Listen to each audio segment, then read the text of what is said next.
Isang makabuluhang araw sa inyong lahat. Muling nagbabalik ang inyong mga AP Hub educators sa economics para tulungan kayong maunawaan ang ating paksa ngayong araw. Ako, si Ginang Mamburam ng Las Piñas National High School, Maine, at hayaan ninyong simulan ang ating talakayan sa pamamagitan ng paglalahad ng layunin sa pagkatuto. Handa na ba kayo? Pagkatapos ng talakayan sa araling ito, kayo ay inaasahang matalakay ang konsepto ng demand sa pang-araw-araw na pamumuhay.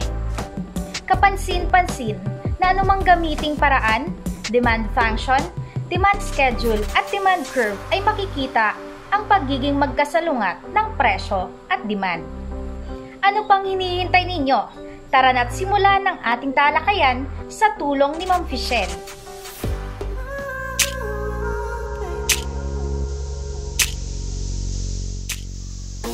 Sa unang markahan ay natalakay natin ang dalawang dibisyon ng economics, ang microeconomics at macroeconomics. Sa puntong ito ay hihimay-himay natin ang konseptong nakapaloob sa microeconomics. Dito susuriin ang galaw, kilos at interaksyon ng mamimili at negosyante sa pamilihan.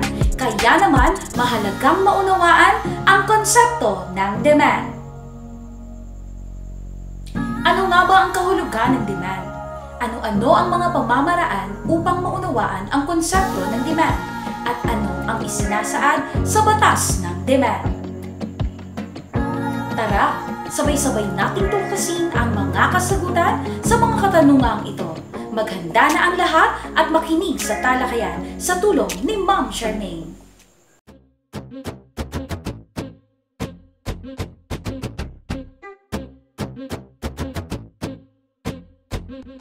Sa bahaging ito ay ating talakayin ang konsepto ng demand. Ano nga ba ang demand? Simulan na natin! Ang demand ay tumutukoy sa dami ng produkto o serbisyo na handa, willing, at kaya, able, bilhin ng mamimili sa iba't ibang presyo sa isang takdang panahon. Ang konseptong ito ay nakatuon sa gawi, galaw o kilos ng mamimili sa pamilihan. Sa madaling salita, ang demand ay ang planong pagkonsumo ng mamimili ng mga produkto o serbisyo. Halimbawa, bibili ng polo shirt si Tito. Mayroon siyang dalang 3,000 piso para dito. Nais niyang bumili ng 3 piraso, ngunit ang presyo ng polo shirt na nagustuhan niya ay nagkakahalaga ng 1,500 pesos bawat isa. Kaya naman, 2 lamang ang kaya niyang bilhin. Ngunit, kung ang pipiliin niya ay ang polo shirt na mas simple na nagkakahalaga lamang ng 1,000 piso, bawat isa ay makakabili sana siya ng 3 polo shirt. Sa makatuwid, ang maisasama lamang sa kanyang demand ay hanggang 2. Bagamat 3 ang nais niya, ay hindi maibibilang ang ikatlo sa kanyang demand sapagkat di niya ito kayang bayaran. Malinaw na naipakita na malaki ang kaugnayan ng presyo sa dami ng demand ng mga produkto o serbisyo. Upang lumalim pa ang pangunawa sa relasyon ng presyo at demand, ay isa-isahin natin ang 3 pamamaraan sa pagpapakita ng konsepto ng demand na ilalahad sa inyo ni Ma'am Fichelle.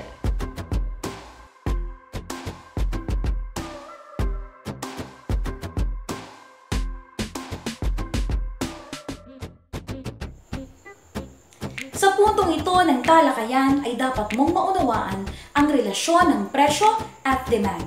Maisasagawa ito sa pamamagitan ng 3 pamamaraan ng pagpapakita ng konsepto ng demand. Ang unang pamamaraan upang maipakita ang relasyon ng presyo at demand ay sa pamamagitan ng demand function. Ito ay maipapahayag sa pamamagitan ng isang mathematical equation ng 2 variables, ang QD, quantity demand, na tumatayong dependent variable, at P, price, bilang independent variable. Kung gayon, kapag nagbago ang P o presyo, ay magbabago din ang QD o dami ng demand. Upang mas lubos na maunawaan ang demand function, ay suriin ang halimbawang sitwasyon na ipakikita sa pamamagitan ng isang talaan. Bibili ng candy si Cindy para sa kanyang kapatid. Sa presyong piso, ang magiging demand niya sa candy ay 75 piraso. Ngunit, kapag ang presyo ay tumaas ng 10 piso, ay bababa ang kanyang demand sa 50 piraso ng candy. Paano ito nakuha? Gamitin natin ang mathematical equation na ito.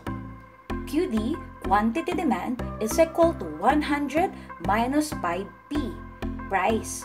Kung ang presyo ay 1 peso, paano nakuha ang quantity demand na 95 pieces? Ihalili ang presyong 1 peso sa P ng mathematical equation na QD is equal to 100 minus 5P. QD is equal to 100 minus 5 times 1.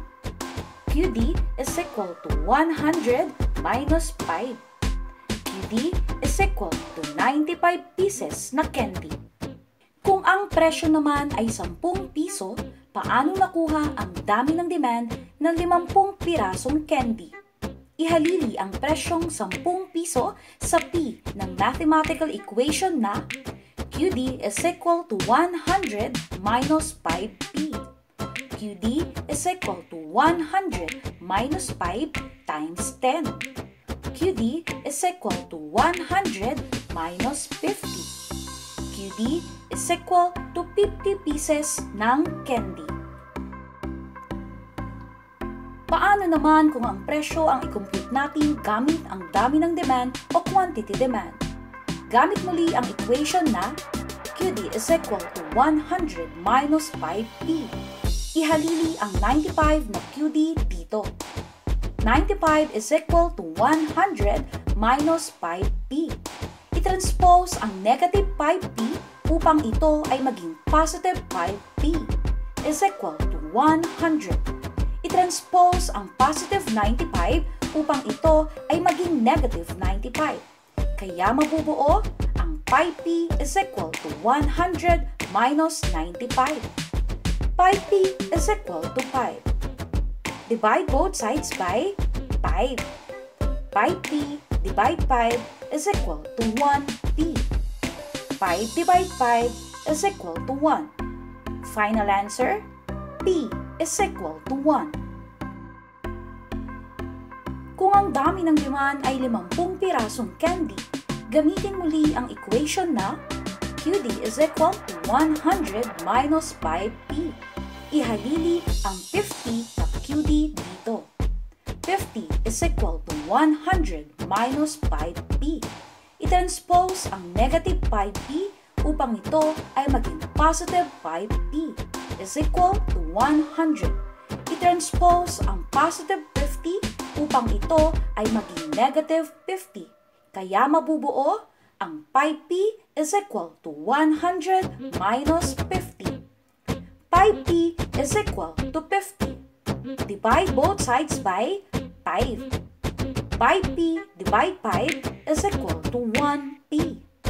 50 divide 5 is equal to 10. Final answer, P is equal to 10. Mula sa ating mga na-compute, ang demand function ay nagpapakita na ang relasyon o ugnayan ng presyo at demand ay magkasalungat, dituwiran o inverse, na kapag ang presyo ay mataas, mababa ang demand. Ngunit kapag ang presyo naman ay mababa, mataas ang demand. Ang ikalawang pamamaraan upang maipakita ang relasyon ng presyo at demand ay sa pamamagitan ng demand schedule o schedule ng demand. Ito ay isang talaan ng dami ng produkto o serbisyo na handa at kayang bilhin ng mamimili sa iba't ibang presyo sa isang takdang panahon. Upang mabuo ang demand schedule ay magagamit ang komputasyon na pinag-aralan natin kanina. Suriin ang halimbawa ng schedule ng demand para sa candy. Sa punto A, makikita na kung ang presyo ay 1 peso ay may demand na 95 peraso ng candy. Kung tumaas ang presyo sa 10 pesos ayon sa punto C, ay bibili ng 50 peraso ng candy at ayon naman sa punto B, kung sakaling bumaba naman ang presyo ng 4 pesos, ay tataas ang demand nito sa 80 peraso.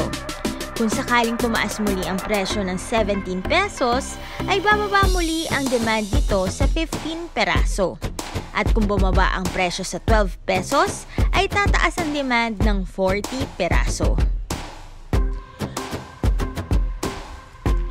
Mula sa demand schedule ay mapapansin na habang tumataas ang presyo, ay bumababa ang pagnanais ng mamimili na bumili ng produktong candy. Ngunit kapag bumaba naman ang presyo, ay tumataas ang pagnanais ng mamimili na bumili, na nagpapakita lamang na may magkasulungat, dituwiran o inverse na relasyon ang presyo at ang demand. Ang ikatlong pamamaraan upang maipakita ang relasyon ng presyo at demand ay sa pamamagitan ng demand curve o kurba ng demand. Ito ay grapikong paglalarawan ng dituwirang relasyon ng presyo at dami ng demand. Mula sa schedule ng demand ay mabubuo ang kurba ng demand sa pamamagitan ng paglalapat sa graph ng iba't ibang kombinasyon ng mga presyo at quantity demand. Suriin natin ang demand curve ng candy. Ang graph ay binubuo ng dalawang axis. Ang vertical axis na makikita ang presyo at horizontal axis na makikita ang quantity demand. Ang kurba ng demand ay nagpapakita na sa halagang 4 peso ay bibili ng 80 peraso ng candy. Kapag tumaas sa presyong 10 piso, ay mababawasan ang bibilhin sa 50 peraso na lamang ng candy. At kung tumaas pa ang presyo ng 17 peso, ay 15 peraso ng candy na lamang ang nais na bilhin. At kung bumaba naman ang presyo ng piso, ay lubhang tataas ng 95 peraso ng candy ang nanaising bilhin. Sa pagdurugtong ng mga punto sa graph, ang kurba ng demand ay naipapakita sa anyong pababa na pahalang o downward sloping na nagsasaad na may magkasalungat o dituwiran o inverse na relasyon ang presyo at demand, na kapag tumaas ang presyo ay bababa ang demand, ngunit kapag bumaba ang presyo ay tataas ang demand. Muli nating suriin ang kurba ng demand.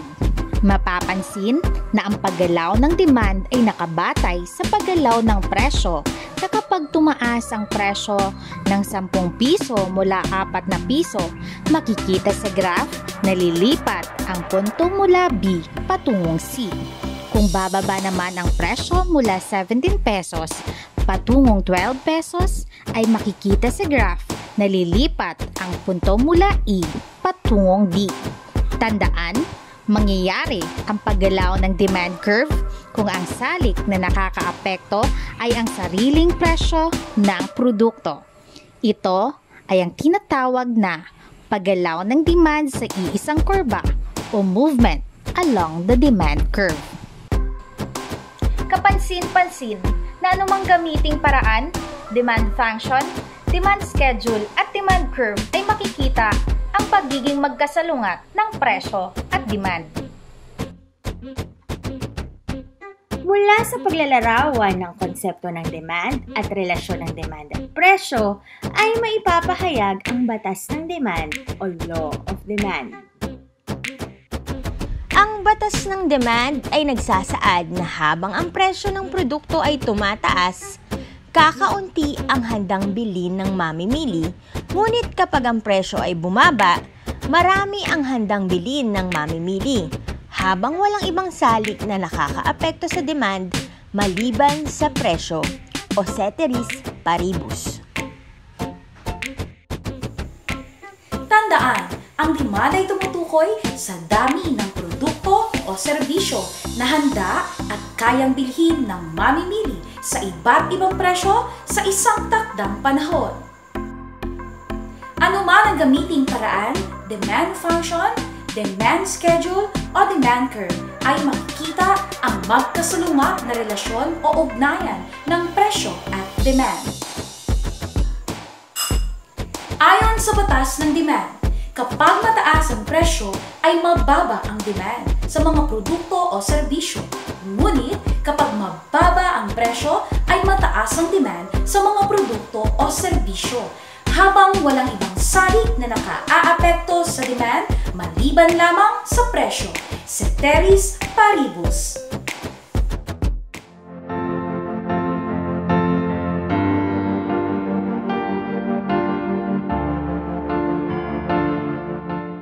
Ang GSED highlight sa araling ito ay ang sustainability. May mga pangangailangan ng tao na dapat matugunan upang mabuhay. Ang mga mamimili ay bumubuo at nagsasagawa ng desisyon batay sa dami ng produkto at serbisyo na gusto at kaya niyang bilhin. Ang kaalaman sa konsepto ng demand ay nagpapakita ng kakayahan ng isang mamimili na bumili ng produkto at serbisyo sa mga alternatibong presyo sa isang takdang panahon. Ang mga kaalamang ito ay naglalayon na lubusang maunawaan na ang mga kakayahan natin na bumili at kumonsumo ng produkto o serbisyo ay nakakaapekto sa kapaligiran at ekonomiya. Ang United Nations ay nagsusulong na makamit ang Sustainable Development Goals sa pamamagitan ng panawagan na maging kabahagi ng lipunan at isulong ang Be the Change Initiative, kung saan ang bawat isa ay binibigyan ng oportunidad at inisyatibong gumabay, manghikayat at mamuhay ng may sustainable na trabaho at pamumuhay sa pamamagitan ng pagbabago sa nakasanayang pamamaraan o gawi sa pagkonsumo.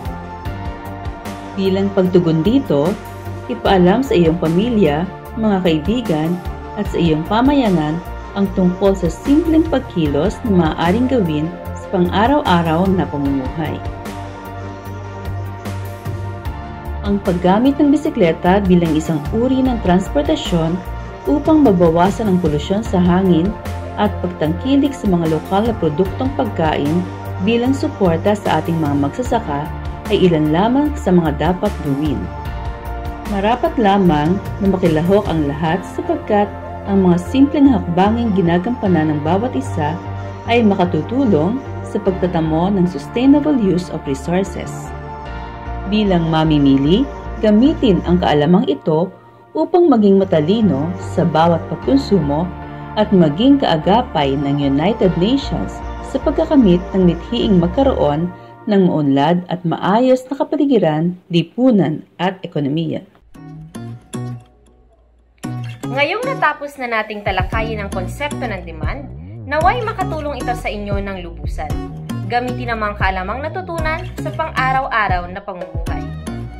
Para mas mapalalim pa ang kaalaman sa paksang ating tinalakay, sagutan ang mga gawain na makikita sa inyong mga module at pagsasanay.